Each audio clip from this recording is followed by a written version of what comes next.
teman-teman semua. Ya, bisa dilihat lah bagaimana kalau sekarang itu kan namanya bulan Ramadan. Jadi gue itu sekarang udah bisa nih teman-teman memutuskan mana ke arah yang jalannya lebih baik dan juga mana yang ke arah jalannya lebih buruk. Karena ada suatu pepatah mengatakan, kalau kamu tidak bisa menjadi lebih baik, maka kamu akan menjadi lebih buruk. Kalau kamu tidak bisa naik, pasti kamu akan terus jatuh ke dalam jurang. Itu adalah sebuah kata kiasan yang mungkin diciptakan oleh seseorang, namun kalau secara pribadi diri sendiri itu adalah kata yang muncul melalui pikiran gue setelah menonton interview di channel YouTube-nya Denny Sumargo, pebasket sombong, ketika dia main di Liga NBA atau NBA ya. Nah teman-teman semua, kenapa gue bilang bahwa ketika bulan Ramadan ini gue bisa menentukan mana yang lebih baik dan mana yang lebih buruk, walaupun memang tidak secara sempurna, secara detail langsung gue plak langsung menjadi Islamik banget, langsung menjadi baik banget, bahkan langsung menjadi orang yang sangat berguna. Namun perlu diperhatikan bahwa dalam sebuah perubahan, jika lu bisa langsung menelan semua pil dan juga langsung menelan semua yang namanya kepahitan, kesusahan, dan juga penghinaan, kekecewaan, dan juga tidak diakui, malahan lu mengecewakan semua orang, bahkan mengecewakan diri sendiri, membuat diri lu terlihat bahwa diri lu adalah orang yang sangat tidak berguna dan juga orang yang sangat membebani, orang yang tidak punya keberanian, dan juga orang yang tidak memiliki tindakan, hanya penuh dengan khayalan, dan juga tidak bisa membebaskan diri dari yang namanya sesuatu yang membuang-buang waktu. Garis bawahi, tidak bisa membebaskan diri dari sesuatu yang padahal lu tahu kalau itu membuang-buang waktu. Kenapa gue bilang membuang-buang waktu? Karena kalau kita membagi sebuah disiplin itu bisa dibagi ke dalam 4 faktor. Yang pertama, penting dan sangat penting. Kenapa penting dan sangat penting? Karena kalau lu meninggalkan masa depan dan juga lu menghiraukan masa-masa yang akan datang dengan tidak melakukan berbagai perencanaan dan juga melakukan yang namanya pembelajaran secara menyeluruh, detail, dan juga masuk ke dalam pikiran, bisa direalisasikan, dan juga yang paling penting bisa diajarkan kembali, lu akan ketinggalan. Lu tidak akan bisa mengupgrade diri lu menjadi lebih baik. Terus yang kedua adalah penting namun tidak genting. Apa itu? Bisa dibilang itu adalah sesuatu yang harus dilakukan, namun tidak harus cepatnya, namun tidak harus buru-buru, namun tidak harus melakukan dengan sangat detail juga. Yang penting lu nya tahu dan lu nya paham, yaitu membaca buku. Dengan membaca buku, walaupun lu tahu itu lu nggak akan bisa menjadi seperti penulisnya, nggak bisa menjadi orang yang memahami seluruh isi bukunya, tapi lu bisa mengambil hikmah yang ada di dalamnya. Mungkin saja setelah membaca buku tersebut bisa menjadi lebih hebat, lebih aktif, lebih juga paham akan diri sendiri.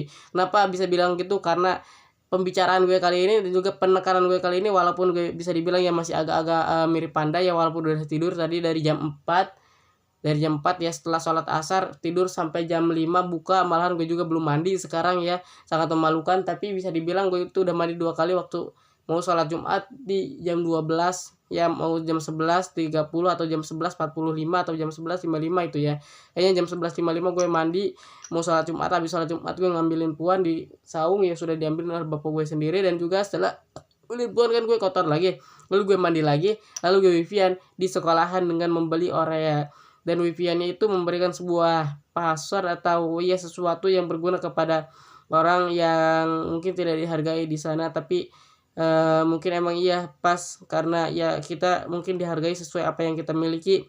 Dan kebetulan juga fenomena tersebut gue lihat bahwa seseorang itu memang memiliki keinginan tapi tidak memiliki kemampuan, dan seseorang itu mungkin memiliki sebuah pengalaman dan juga mungkin memiliki sesuatu yang pernah dikorbankan tapi dia tidak mampu memanfaatkan, dan disitulah dia menjadikan orang yang tersebut adalah orang yang penuh dengan penyesalan bisa dibilang, atau kalau tidak menyesal dengan itu penuh dengan keputusasaan, karena nilai seseorang itu memang tidak dianggap kalau lu nya tidak memiliki kemampuan, dan kemampuan itu tidak akan bisa lu tunjukkan kalau lu nya gak memiliki tindakan. Dan caranya agar memiliki tindakan ya satu tadi, walaupun penting tapi gak penting, yaitu penting tapi gak genting ya, penting tapi gak genting, yaitu membaca buku.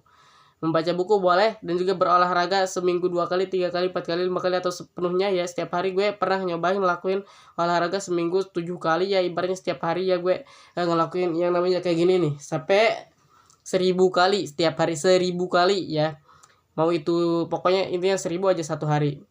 itu badan benar-benar pegal sekali, bahkan baru 3 hari aja gue udah gak kuat, bahkan 4 hari udah mulai lemas, pikiran udah mulai ditekan gitu bahwa lu gak bisa, lu lemah, lu ini, sampai gue akhirnya memilih untuk istirahat. Dan nyatanya ketika sudah istirahat gue nggak kembali lagi sampai sekarang, walaupun kembali pasti setengah-setengah kayak ikutan ekskursi lah. Euforianya begitu tinggi, menaiki yang namanya ketidakpastian dalam kekalahan, yaitu sangat-sangat percaya diri, bahkan mengobrol dengan menggunakan intonasi yang sama seperti ini, dan juga membahas yang namanya cinta yang terinspirasi dari buku Aku Tersentuh Cinta karya Arif Rahman Lubis, lahir tahun 1997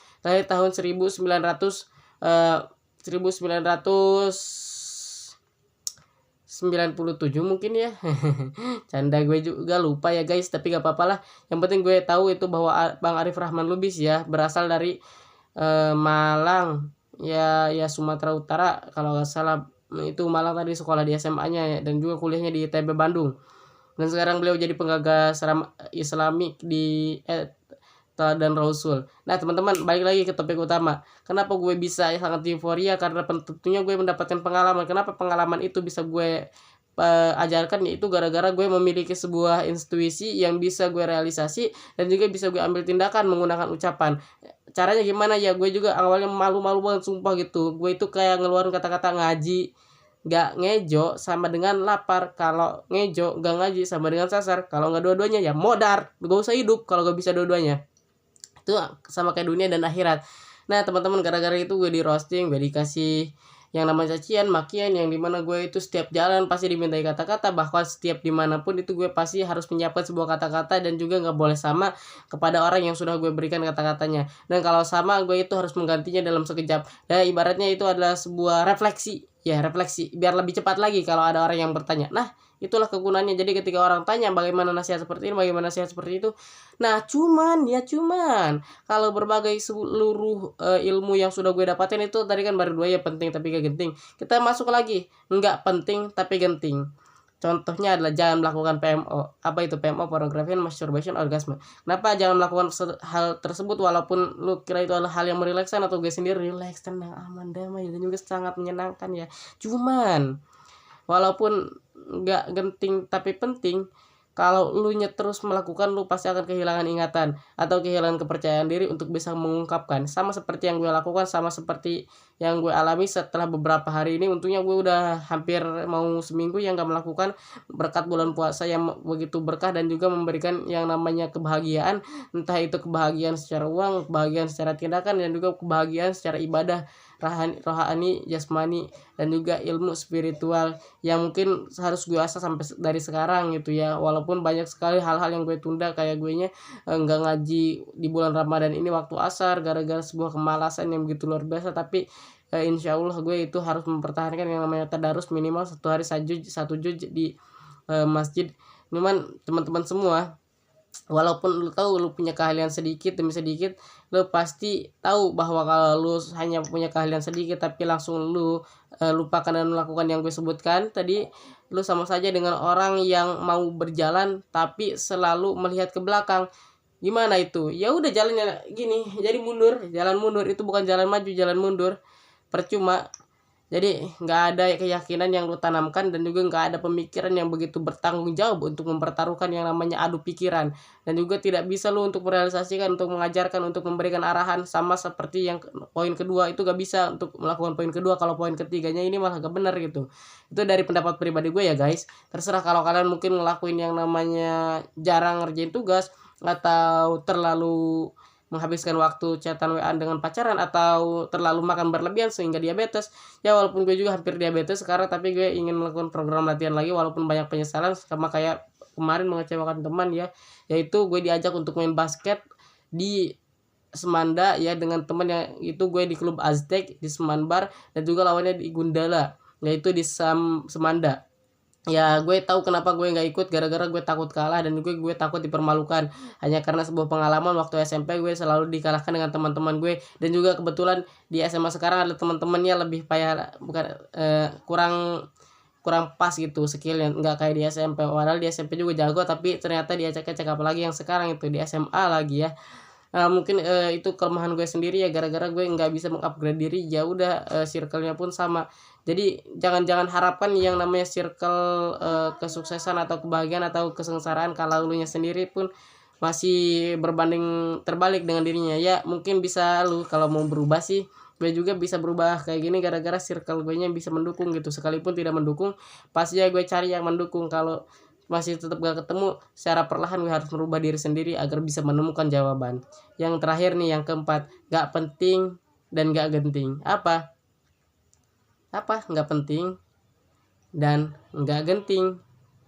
Ya, semua hal yang seperti gue bilang, menghilangkan kebebasan, menghilangkan waktu, dan juga menghilangkan pikiran, yaitu bisa dibilang mungkin kayak ngegibah, kayak ngobrolin orang, ngurusin hidup orang. Seakan-akan kalau kita nggak ngomongin itu pasti kita kehilangan pikiran, dan juga kita terlalu pamer akan pengalaman, dan juga kita terlalu euforia ya, atau percaya diri akan sesuatu yang kita bisa atau kita sukai atau kita inginkan atau kita bayangkan atau kita lakukan atau kita tindakan. Memang bagus itu percaya diri, tapi kalau terlalu itu nggak bagus. Jangankan yang kayak gitu guys, dalam ibadah aja walaupun kita diperintahkan untuk khusyuk dan juga untuk beribadah secara penuh, tapi kalau kita secara berlebihan ya, atau secara seperti tadi itu berlebihan atau terlalu ya, terlalu berlebihan itu nggak baik, sama kayak kepercayaan diri pun. Jadi rendah diri nggak boleh, terlalu membanggakan diri juga gak boleh, namanya ujub. Sekian dari gue ya, apa yang gue sampaikan mungkin lu perlu mencernanya baik-baik, karena kalau lu gak mencernanya baik-baik lu gak bakalan paham. Karena kenapa lu gak bakalan paham? Karena dalam ilmu pembelajaran selalu ada yang namanya pengulangan. Dan juga kalau lu gak bisa mengulang-ulang sebuah pembelajaran, lu pasti akan stuck di situ-situ aja tanpa tahu apa itu kesalahan. Sejujurnya kalau lu bilang bahwa gue itu salahnya apa, nah ini gue salah. Gue padahal baru mendapatkan uang ya, padahal bisa dibilang uang itu gue dapatkan dengan susah payah, tapi kenapa gue dibelikan hal seperti ini yang dimana hanya untuk gaya-gayaan, hanya untuk pamer-pameran. Tapi gak apa-apa guys, gue mau latihan review ya, bagaimana produk ini bisa mengubah hidup gue sendiri menjadi lebih pede lagi. Gatsby, yang dimana Gatsby ini gue beli di Indomaret, harganya 35.000, sangat murah, dan juga kualitas dari keramik kacanya sangat bagus ya tuh. Dari mulai warnanya, dari mulai ketebalan kacanya, dari mulai warna tutupnya, dan juga semprotannya tuh bagus gitu guys.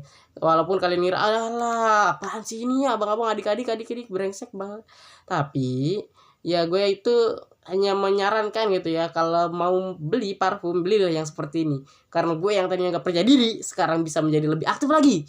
Walaupun lu bilang gue juga bisa, gue ini ya, terserah. Gue yang pasti adalah biar lu menyesal kayak gue, belilah yang Gatsby biar lu bisa praktekkan yang namanya percaya diri. Dan juga gue pun percaya diri gara-gara pakai ini parfum, dan juga ini dia yang bisa membuat gue lebih tampil lagi, lebih euforia lagi. Walaupun euforia gak baik, tapi sekali-kali itu tidak apa-apa kalau lu menggunakan Gatsby, karena lu ada di potensi yang terbaik pada hari ini. Segar sekali. Bye bye guys. Jangan lupa dibeli, dicek out ya di keranjang kuning Gatsby-nya. Dadah.